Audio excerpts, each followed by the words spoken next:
Ladies and gentlemen, welcome to another episode of the EU Spectator, the podcast where we break down the most important, the most pressing issues shaping our world today. I'm your host, Catalin Gabriel Done, and I'm thrilled to have you with us. In today's episode, we are driving into three powerful and complex topics: the alarming issue of grooming gangs in the United Kingdom, the political landscape in Canada, and also Canada US relationship in the wake of recent Trump statements. Joining me to dissect and to discuss these issues is my co-host and guest, Nicholas Zelewski.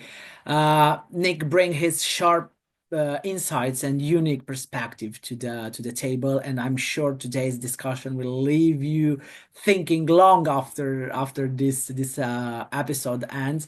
Nick, thank you very much for your time and for your expertise. Thanks for having me. And everyone, make sure, as always, subscribe to the channel. Go ahead, leave a comment. We don't care how positive or negative it is. Whatever you write, it helps push us in the algorithm. So do what you want. Yeah. So grab your handphones, settle in, and let's get started this episode. Nick, as you know, the issue of grooming gangs in the United Kingdom, it's a deeply troubling and complex challenge that has sparked intense public debate and scrutiny. These criminal networks, often preying on vulnerable individuals, have exposed serious failing in social and law enforcement system. And over the years, numerous high-profile cases have shed lights on the scale of the problem, but questions remain about whether enough it's being done to protect victims and hold perpetrators accountable. Well, with that, absolutely not. I mean, it's horrific when you see how many men who are, we'll keep it PG for YouTube. So Mhm. rapists. Sorry, I have to add the G. It is what it is with this goofy censorship on this platform. Yeah, so But when you have some of these who receive a little more than 2 years, if they receive any prison time, how is that justice? You're having people in the UK right now going to jail for social media posts for 4 years. mhm. And now you have men who raped little girls and they're getting maybe a little over 2 years. That's it. And then the other issue is with how many never got sentenced because people try to victim blame these young girls and make it seem like it's their fault when you can't even consent at 12 years old in the UK. And the other thing that we also need to discuss is the uncomfortable fact that with different studies are showing around 80% of the rapists are Pakistani Muslims. And the issue we have with this is the UK is it's doing the absurd traditional progressive speaking point of, oh, well, we can't judge their standard based on our standards. What are you talking about? Let's observe Pakistani, the legal system in Pakistan then. And if we do that, then the uncomfortable truth would come out that girls can't consent at 12 years old because in Pakistan, premarital sex is illegal Mhm. and girls have to be at least 16 years old. So, according to Pakistani law, this isn't allowable either. And yet, Starmer doesn't care, and Starmer's response is horrible. I cannot believe that him and other members of Labour, and even the Tories, it seems, which is why reform's catching popularity now, that the two Mhm. traditional parties really did nothing for decades. And instead, the response is, well, we can't discuss this for the sake of race relations. And it's like, you know what? Are we going to say that then for every uncomfortable conversation? Because look at how much British schools bash the UK now because of the wrongdoings of colonization and slavery. They want to act so many times now. You're seeing schools where children no longer have pride because so much is focused on the negativity of the Western world and our nations that Mhm. then you have children ashamed of being from these countries. No, we should stop that then. And apparently, we should have teachers just say, sorry, we can't talk about these topics because for the sake of race relations. I mean, come on. That's horrific that Keir Starmer and Labour essentially wants to allow these pedophiles off the hook. And the fact that, too, because it was interesting, because if you watch this conversation on Twitter, people show that there is a bit of a double standard, rightfully so. And that's what a lot of British people are annoyed about because, of course, others are trying to say, oh, you're just racist. You don't care if white people do it. And a lot of white Brits and myself, it's like, look, everyone needs to be held accountable. It doesn't, if you're a rapist, it doesn't matter your race. But the problem is, British media has in the past published articles titling it a pedophilia ring if it's white rapists. However, when it comes to these Pakistani Muslims, then magically it becomes a grooming gang to make it sound not as bad. And Well, why are we using a euphemism about something that has damaged these young girls? And while there is a lot of talk about how a lot of these victims are white, Vice Spread 24, mhm, newspaper that's like starting up and has gained a lot of popularity on X, they had a heartbreaking space right. on X. Mhm. And you had people, victims of all different races saying, hey, I'm mixed race. I was born and raised in the UK, but their father was an immigrant. And Not only in UK, Nick, we should recognize that Germany, France, I don't know, Denmark, Sweden has the same problems. yes. But in your view, what role does society and societal and cultural bias play in how I don't know in how these cases are investigated and reported to Oh, the horribly. And it makes no sense because if you look at the majority of these nations, that yeah. the immigrants, because that's also the uncomfortable truth, that Hmm. in Europe right now, different immigrants from different nations, particularly North Africa, the Middle East, the rest of Africa too, are many times more likely to commit crimes, these great crimes, That's compared to the that's rest a of the fact. population. Mhm. But at the same time, I would like to say that it's more likely because these they're realizing these Western nations are allowing them because they know they would not be able to do this back home. If you look at some of these North African countries, they have pretty strict legislation still. I'm not saying that you don't have different things that don't necessarily get investigated by the police, but a lot of Muslim nations have very clear laws about premarital sex, what counts as rape, what doesn't. Mhm. So when we're trying to pretend that all these immigrants who come to Europe all of a sudden, oh, it's because they didn't know better. They absolutely did. But when you infantilize them, allow them to commit these crimes, very minimal prison time, if any, okay, then this problem's going to continue. I mean, and it gets horrific. And of course, instead of confronting the problem and saying, no, we're not going to allow immigrants to do this, if you commit a horrific crime like rape, okay, then you're out of our country. You're deported after a prison sentence. There is no second chance, which, especially if you look at the details of some of these cases, there was no, because, in the West, for years now, there's also been this difficult conversation where some people try to talk about how there is a blurred line or if someone withdraws consent. In these cases, there was never consent to begin with. These are women on the street being assaulted by complete strange immigrant men they've never met in their life. Yeah. And they're being raped by one man or a huge group. There was no consent in that situation. And yet it's shameful how many Western governments tell these women, well, we don't know their motivations. They're just poor immigrant men. Why would you want to be a bigot and prosecute them? I mean, come on, in Germany, shame on Germany. How could you make it that a lot of these rapists are receiving no prison time, a modest fine, but if a woman gets upset and calls them a pig on the street because it came out in court, in public record, that they are a rapist, you're going to give her a larger fine than him? when he physically attacked a woman, made her probably feel safe for the rest of her life. Mhm. Not only, but not only the woman, but also we have some problems with the let's say this cultural war between all those immigrants and our lifestyle.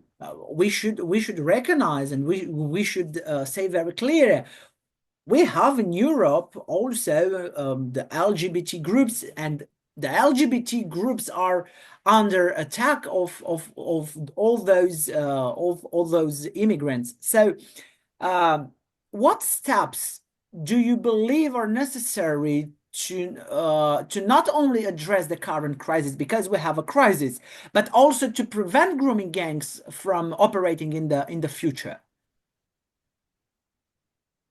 Not to take a playbook from Trump, but mass deportations. If you refuse to follow British law or the law of EU member states, there's no place for you in Europe then. And instead, so many politicians infantilize them and refuse to punish them and deport them then, which, Why? Why? The answer is the question is why, and I well, don't for understand. example, as people are pointing out, it looks like for labor, they don't Okay, want to upset their constituents because if you look at their constituents, uh, a growing number is Muslim for labor. And okay, if we're being brutally honest, people are also getting upset in Europe saying, well, wait a minute. Also, when you look at the US too, for example, how many people left the Catholic Church because they were so upset with the pedophile priest scandals, and how much of an impact that has had on Christianity in the Western world when you've had these horrible priests that's partially caused people moving away from religion in the West and from Christianity. Yet when you look in the UK, hmm, there seems to be absolutely no remorse from these Islamic communities. There's no remorse that you have thousands of men just committing these horrific crimes. I mean, and people, I urge you to look if your stomach could take it, because you have some horrific scenarios. There was one of an 11-year-old who had to have a hysterectomy yeah, because she was that injured. You had another one where a man took a bottle and put it inside of her. And it was estimated by the doctors it would take her 3 months to heal. Should these people be in the UK? Are these the type of people who should be receiving 2-year prison sentences because, oh, we have to be understanding? No, there is no understanding when you're gang raping little girls who are not ready yet. But also the problem, well, people try to talk about how Elon Musk is a danger to society. What about Mohammed Hijab? Islamist. He's an extremist. He's not a moderate Muslim social media influencer. He's an extremist who advocates for the rape of young children because, well, as long as they're physically mature, as long as they went through puberty, he hmm, should not be allowed in the UK. He should be deported. Okay, enough. You cannot allow Islamists in the UK or be arrested. I mean, come on. Compared to the social media posts that people are getting arrested for, you have someone advocating that it's okay to have intimate relations with young girls who are many years below the age of consent in the UK. And nothing happens to him. hmm, And the British government wants to pretend, oh, that's not true. Yes, it is. The only people right now in the UK being arrested for social media posts are white. If you're these brown Muslim influencers, not Muslim though, Islamists, because they're extremists, they're not moderate Muslims, they're extremists. And nothing happens to them. No punishment, no talking to the police. And I really want to point out that it's horrific that one of the victims of the grooming gangs who participated in the X space, she had the police try to come to her house and intimidate her into not talking about the issue online. So that's why I felt it was important for us to talk about it on this podcast, because enough is enough. People want to try to say, oh, Elon Musk is interfering. No, it's because the UK is allowing massive corruption, thousands of girls to be physically harmed, and face so many problems for the rest of their life with no punishment. And, well, for the sake of race relations, we can't talk about this. Absolutely not. For the sake of race relations, you should deport the criminals. For the immigrants who are working hard, paying their taxes, and trying to integrate, you're making their life much harder because now it's getting to the point you're having a lot of Brits saying, all Pakistanis out, because Britain for years refused to deport the criminals. Now you're having such a breakdown in race relations, you're going to have the race riots. And he could start now. He could start now by deporting the people who were supposed to be deported because there were a few rare instances where men convicted were sentenced to be deported. But guess what? 9 years after they were ordered to be deported, they still haven't been deported. Keir Starmer could be improving race relations if he focused on moving these finally starting to deport people already ordered, and then working on getting other sentenced, finding justice because and to play devil's advocate and then argue with myself, people were trying to say, oh, but a 400-page report was published. And then you actually look at the report, and some of these towns where you have thousands of cases of young girls who were harmed. The town's name was mentioned one time in the entire report. How is this a detailed report? 400 pages isn't enough. You could write a set of Britannica encyclopedias about all the abuse that has happened in Britain at this point. As like I mentioned, this isn't just wait, British girls. This is girls of foreign descent, mixed girls. And then a lot of these girls are upset that their children are being taken away. If you have a woman who's upset at the Muslim community for not speaking out, they're sentenced to classes to make sure that they don't become extremists, and their children are taken away and put in foster care, which is even more traumatizing to them because Yeah. these British women realize were now they're women. After they were victimized as children, they realized their children are at higher risk because they're in the foster care system where people are not watching. Because several of these girls who were victimized, what were they? Foster children. And now their own children are put at risk, even though they want to take care of them because oh, well, we're concerned that you have some bad beliefs about the community that doesn't speak out about the crime, and none of their children are taken. I mean, it'll be a cold day in hell that you hear about Pakistani rapists losing rights over their children. People are talking about how uh, they're so upset that this one who they tried to tell her, you can't talk about this, the police tried to shut her down. Mhm. Her rapist has the legal right to have contact with her grandson. How is that fair? And but Keir Starmer's attitude, oh, for the sake of race relations, we can't talk about it. And I'll try to wrap up this topic so we can move on. But everyone, make sure you keep talking about this on social media because enough is enough. We cannot let Keir Starmer, the Labour, the Tories, everyone complicit to Mhm. keep on hiding up these horrific crimes. We can't tolerate this in any country. And So no, let me know if I understand. Can you describe the current situation in UK as a failure of multiculturalism and I don't know, a failure of this kind of protectionism of the immigrants it and is because you're immigration? essentially allowing different groups to have different laws. Okay. When you're barely sentencing people to prison time, or for example, there was another famous case where because uh the rapist was maybe 16 years old, oh well that makes it okay. So he got 180 hours of community service, even though his victim was significantly younger than him at 12 years old. And for anyone I'm not actually 100% sure about this for European law, so you feel free to chime in. But for example, Okay. in the United States, usually there will be some laws to try to protect minors in situations like this, especially if it's Because if we're being brutally honest with ourselves, some children do some exploration on their own, but usually those children are within a year of themselves. He was 16 and she was 12. How could we pretend that that's okay and that he wasn't taking advantage of a child significantly younger than him?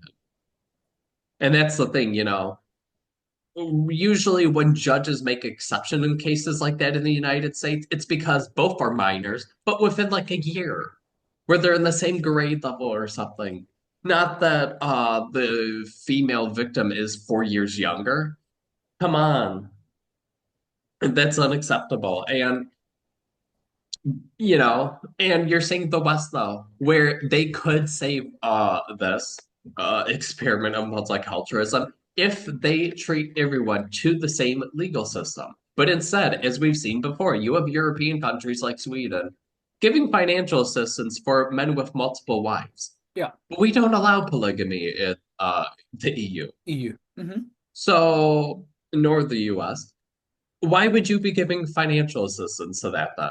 No, you're not allowed. If you insist on being a polygamist, then move to another Islamic nation. And that's the harsh reality. And uh, again, with the race relations, it's on both sides that it's not. It's well, and it doesn't help. The social media Islamist influencer I described you, Mohammed Hijab, he's getting a lot of criticism. And of course, the British police still don't stop by to have a chat with him, as they like to say. And yet he publishes on X that, British Muslims need to keep on producing babies so they could become the majority of the country and take over.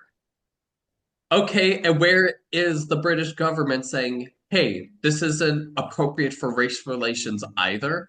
Why isn't he being sentenced to prison time for these inflammatory social media posts? Interesting how it only is with the white Brits who are angry about the rape crisis that gets covered. But then when you have Mohammed Hijab, who basically wants to talk about how there needs to be an Islamic takeover in the UK. Oh, Hmm. that's okay. He doesn't get sentenced to any prison time over social media posts. Nothing. Doesn't even get a check by the British police. I honestly, if we keep this up, multiculturalism is dead. And as we've already seen, a lot of European nations are talking about uh for people who refuse to get jobs and pay taxes because when you look at some of these immigrant groups, especially the later ones, uh they haven't worked for years. They simply live off government assistance. And you're having Europeans say, okay, that's it. You're going home. You're losing your EU member state citizenship and you're going back to your other nation if they still have dual citizenship. Um, because you mentioned that the multiculturalism is done, but I'd like to move a little bit forward to our second segment of our discussion. Canada often view us example of stability and progressiveness. Uh, Now it's facing its share of political turbulence, from domestic challenges such as the growing economic inequality and debates over climate policies and social policies, to shift in a global position over some hot topics. The Canadian political scene, it's becoming increasingly complex. The once predictable dynamic are being tested by new pressures, both from within and outside its borders. So, how do you think Canada and Canada's political identity is evolving in response to recent domestic and global challenges? Canada, Canada's just like Ireland too. Both countries are very similar, where they got into this bizarre train of thought that, oh, we want to increase our population, so we're going to have extreme immigration of immigrants who don't necessarily want to integrate, become Canadian or Irish. And then at the same time, too, the governments aren't making sure that housing stock is keeping up with demand. So now you have a growing homeless crisis in both countries, and the governments don't really care. It's no shock that Trudeau's out of office. He kept on raising the government debt and just doesn't care about how everything's becoming a disaster.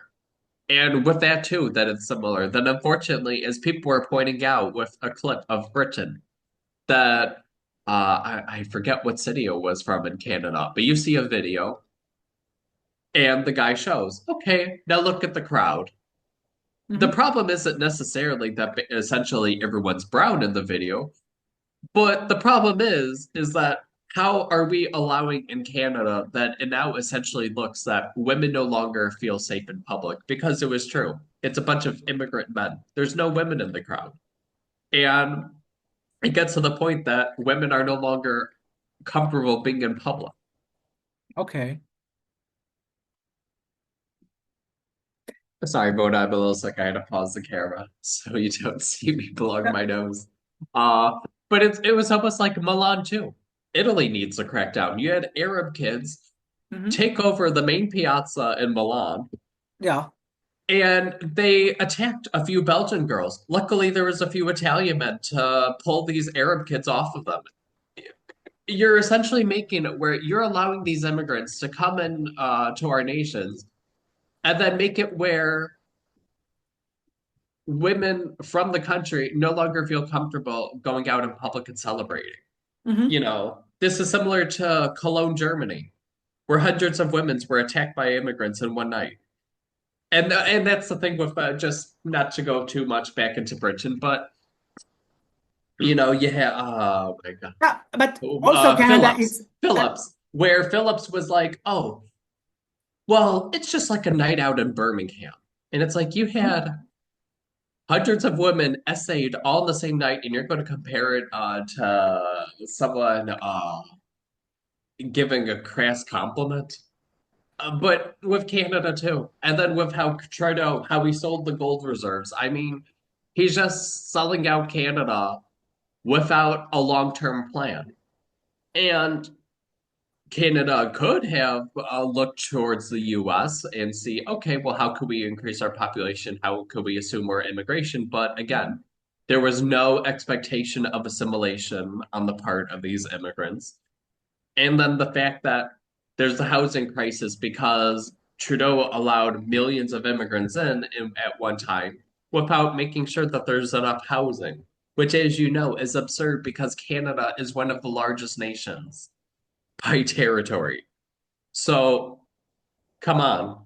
Canada could have looked to build more housing, but they instead decided that this didn't matter, apparently, even though they welcomed in millions more immigrants for a country of not even 40 million people. And it's like, how did we think that this was ever going to work properly? Okay, so as a conclusion, what do you see as the most significant political and social issue facing our countries right now, and why? Because it's clear for me that uncontrolled immigration can be dangerous and can be a huge problem for our nations. But what's next? We have to turn back to the expectation of integration Mhm. because that seems to be the point that ticks people off the most is when you're having immigrants or people claiming asylum, and Mhm. then it turns out to possibly not be true. So, for example, as we've talked before, how in Sweden you have the study showing Yeah. 79% went on vacation to their home nation, yet they're refugees. If you're a refugee, you would not be going on vacation to a hostile nation that Mhm. you're allegedly fleeing from. Europe also has to stop accepting refugees that pass through 10 nations because they want the huge welfare payments from the European governments. Europe has to stop that and say, and more enforce a policy of no, you pass through 10, 15, 20 different countries. You should have stopped at a country neighboring to you where the culture's similar to. Probably would be much easier to learn the language and assimilate into that life rather than come all the way to Sweden. Because also, as we know, in Europe, it's becoming harder and harder to find jobs without a much higher level of education. It's getting to the point that while high school for many years was at least the baseline, even for simple jobs, you now have a lot of employers looking for a college degree. Mhm. For immigrants or refugees from some of these nations where they don't even have a high school diploma that would be anywhere near equivalent to that of Europe. So they'll be on welfare then for life because there will be no way for them to enter the job market. It can't be allowed. And that's the harsh reality that the nations have to realize that they're putting off necessary things in their own countries. You have growing debt crises, and yet these European countries think that they're going to be able to help the world. And we also have to confront it and realize that when you see a lot of this rhetoric online from other parts of the world, it's almost like, well, it's expected because of colonization. And it's like, ah, yes, please show me the colonial conquest in Africa of Sweden. Oh, that's right, they don't exist. Mhm. And yet, these governments have no issue with that rhetoric. But if you criticize anything else, if you criticize immigration, for example, simply just criticizing it a little, they would try to label us far right. It's just absurd. But with Canada, luckily Trudeau, in case people haven't heard, is stepping down. The Yeah. country's failed under him. You're seeing stagnating economic growth. You're seeing prices surging. Where the problem with Canada too is, yes, it's mineral rich, but it depends so much on importation from other parts of the world where it doesn't make it any better for the citizens when it's not exporting enough minerals, it's not producing enough at home that you're having now people struggle with prices where these prices would be more suitable in supermarkets for Canadians if they were making two or three times their actual income. The Mhm. Canadian dollar kept on getting weaker and weaker, which hurts the purchasing power of Canadians, especially because the problem is sure, maybe with these minerals, but Canada doesn't have a large industrial base. So, for example, for years in Italy, it depended on the cheap lira as a currency because Italy was uh, exporting so much that it produced within the nation. And still to this day, Italy is one of the larger exporters in Europe. In Canada, there's not enough of that. So now you just have high prices for everything at the supermarkets because, well, everything's being imported. And Trudeau has never really sought out a solution. Instead, he just tried to lie to the public and say, that's not true. That's fake news. And we don't need politicians like that. We need politicians who are willing to admit the truth, but then also have a plan going forward. So hopefully, the next prime minister of Canada after an election will have more of a plan to help out the nation. Uh, you know, I'm very happy because you mentioned that Canada, it's a rich territory in terms of minerals and resources. And I'd like to discuss a little bit with you about Trump's statements about conquering Canada and Greenland, because the president-elect Donald Trump has never been one to shy away from controversial remarks, and his recent statements about the idea of the U.S. conquering Canada and Greenland have certainly raised eyebrows. While some dismiss all those comments as hyperbolic or tongue-in-cheek. Others see them as indicative of a more significant stain in Canada-US and EU-US relations. Whether meant seriously or not, such rhetoric has the potential to stroke tension and shape public perception on both sides on the border.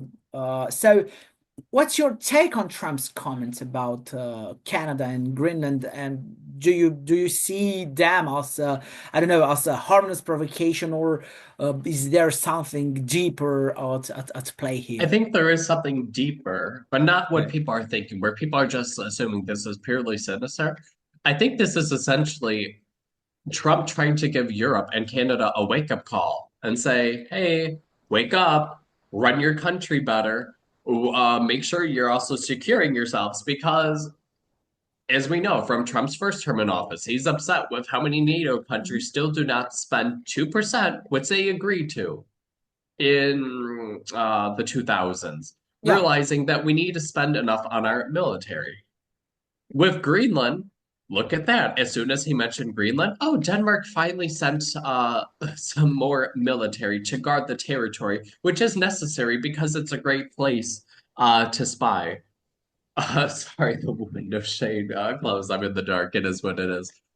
With Canada, yes, it's resource rich, but it's running its economy into the ground. And I really think that Trump is concerned, too, with Canada, that we're also not only going to have all this illegal immigration from the South, but also from the North because of how poorly it's run, too. Canada also was allowing thousands of foreign students into its universities to help financially support them. But now Trudeau is deciding at the last minute, after these children are complete, after these students, my bad, let's not infantilize Yeah. them. Yeah. After these students are finishing their degrees, oh, we're sorry, but they're not going to be allowed to stay. No, we won't give them the opportunity to work in Canada. I think Trump's a little concerned that now you're going to have an immigration crisis on both sides of the US, at the Mhm. southern border and the northern border. And with Trudeau in office, we weren't going to be able to count on him. Trudeau is the type of politician to watch the world burn and say, ah, oh, it's such a beautiful day today. Okay. And I think it was just like, okay, wake up, Canada. You're in a death spiral. What are you going to do about it? I don't necessarily think that Trump was 100% serious about annexing Canada, but almost as a wake up call to Canada saying, who do you think's going to be able to help you then? If you fall into this huge economic crisis, all these problems, because the harsh reality is that in the West, there really aren't other nations to bail them out of their problems. We could try to pretend that, oh, well, in the EU, there's a little more protection with the member states. But at the same time, look at how much Greece has struggled. Even though it got some help with its government debt, look at how much the people are now struggling. Where some, where it shows that as nations in the Eastern EU Hmm. keep on growing in wealth, that even if their salaries are nominally lower, when you look at the spending power, they're better off than Greece because Greece is still just stuck so many years behind in economic growth because of what happened. And that's, I think, is Trump's warning, like almost with Canada saying, hey, what are you going to do if all these problems keep on compounding? And instead of confronting them, we had Trudeau for years saying, oh, everything's great. You're just misinformed. This is dangerous disinformation if you say otherwise. And now, after he steps out of office, now everyone's willing to admit, yeah, Canada's been a bit of a shit show the past several years. Uh, it seems to be in a huge crisis, and there's no solution in sight. Hmm. But oh, we let Trudeau run away, just like Merkel. Angela Merkel did the same thing. She caused a huge crisis in Germany, and then she ran away so she could escape any criticism. And Trudeau's going to be doing the same. We're not going to be seeing him in the public light very much, because he doesn't want to take credit for these disasters.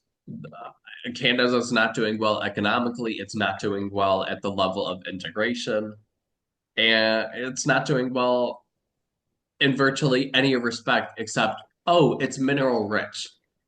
Okay, does Canada want to become a third world nation with that attitude? I mean, that's a little bizarre to even state that. Oh, well, we're mineral rich. Okay, but that look at how many countries in the world that are mineral rich, but because of such horrific levels of corruption, they remain stuck in poverty. Large segments of the population are stuck in poverty. Minerals mean nothing at the end of the day. So I think this was almost Trump's way of warning him. Do you want to run Canada so much into the ground that it'll have no choice but to become the US's 51st state, if no other solution will easily exist? Because that's the harsh reality, is that if the Canadian government doesn't act now, which I think it might already be reaching the point of no return, that Canada will be in for decades of hard economic times, just like Greece has been stuck in now since 2008. That's Canada's reality now because Trudeau kept on mismanaging, but any criticism, that's disinformation. Don't listen to that. The government's so great under Trudeau. And that's the thing that this also highlights the need that we need unbiased media coverage to criticize all these politicians.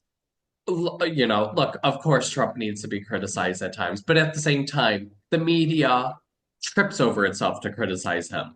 Any other leaders, there's no criticism of them, Mhm. and not to plug too much, but we'll have the link included below. I'm finally going to be uploading videos to my own YouTube channel, and one of the first videos will be talking about the fires in California and how it's obnoxious where now you're having different politicians like Bernie Sanders try to put blame on Trump. Trump's not the current president, it's Biden. But instead, Yeah, it's crazy. not to get into it too much, but did you hear him at the press conference? You have a press conference where, people are losing their homes, having to flee. He's congratulating himself on being a grandfather. And there's no media criticism of that, really? I mean, of course, if these sources are biased to the left, they just kind of want to allow that. No, we need to criticize these politicians and hold them accountable when they refuse to confront these scandals. Enough's enough. And Well, honestly, and it's a little horrific that they want to try to say that, oh, well, we need to take Elon Musk to court for election interference. When you had members of the Labour Party in the UK come to the US so they could campaign for Kamala Harris. Is that not election interference? It's interesting how election interference is only allowed when it goes one way. mm. And, we covered so many topics in this episode today, but it is what it is. And I don't know. I really think that people need, we'll have to see what comes of this. But Mhm. I find this more as a threat to the EU, like in Denmark in particular, to step it up with security of its territories, which, let's be honest, Denmark, France, Netherlands, they don't necessarily do a great job of securing their far-flung territories where they're so proud that they hold on to these territories in other parts of the world, but then don't do enough to secure them and the people. And then Canada that doesn't want to resolve its own domestic crises. And you just have Trudeau patting himself on the back, pretending he did a great job as prime minister. Right, but also we should recognize that Greenland's dependency on the Danish territory and Danish sovereignty, it's a very hot topic, and Which it makes it shameful, though, when yeah. Denmark knows that Greenland is dependent on them, that the fact that there's only what 50, like there's not even I thought the population still less than 60,000 people, so Mhm. it's not many people, but they're dependent on the Danish crown. Denmark has a very high GDP per capita. It's essentially one of the few EU member states that will be able to compete with the US on that metric. And yet they really don't do much with Greenland.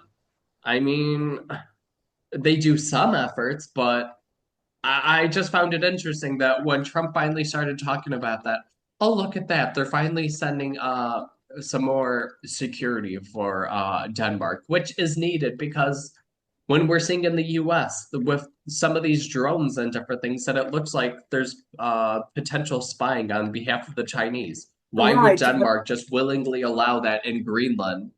Because it's like, hey, yes, Denmark, we know that's been your territory for hundreds of years, but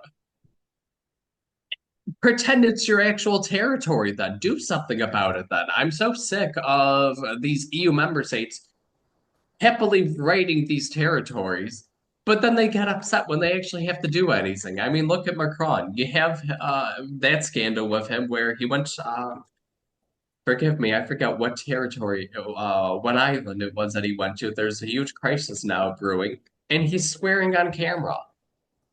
And it's like, my gosh, could you imagine if Trump swore on camera? That would have become the newest political scandal that they would have talked for months. But with Macron, okay, sure, they mention it a little, but then they move on quickly. yeah, it's a very hot topic, and I don't want to close my eyes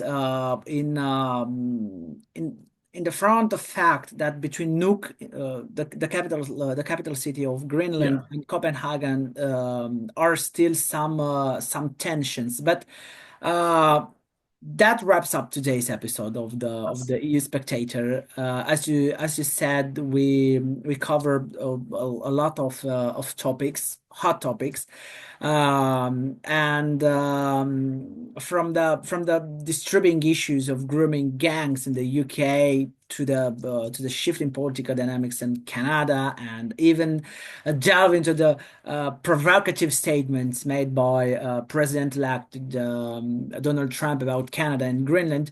It's clear that these are issues that demand our attention, and the discussion around them will only continue to evolve. Um, Thank you to you, my dear Nick, for offering such valuable insights today. As always, we appreciate you, our listeners, for turning in. If you enjoyed the episode, don't forget to subscribe, share, and leave us our to leave your thoughts. Until next And don't time, subscribe, forget to subscribe to my channel, which will be having shorter videos in case you of don't course. want to listen to us talk for endless amount of times. And luckily, with this too, the fact that slowly I'm also drawing my PhD program to a close. Luckily, we'll also be able to put out these episodes for this podcast a little more frequently because we're not pushing it off. Because I'm telling Catalin, no, we can't. I need to finish writing my dissertation. I'm under the gun for the deadline. Oh, So luckily, we'll be uploading on a more regular right. schedule. I can wait this. Thank you very much, Nick, Thank you. for your presence. Thank you.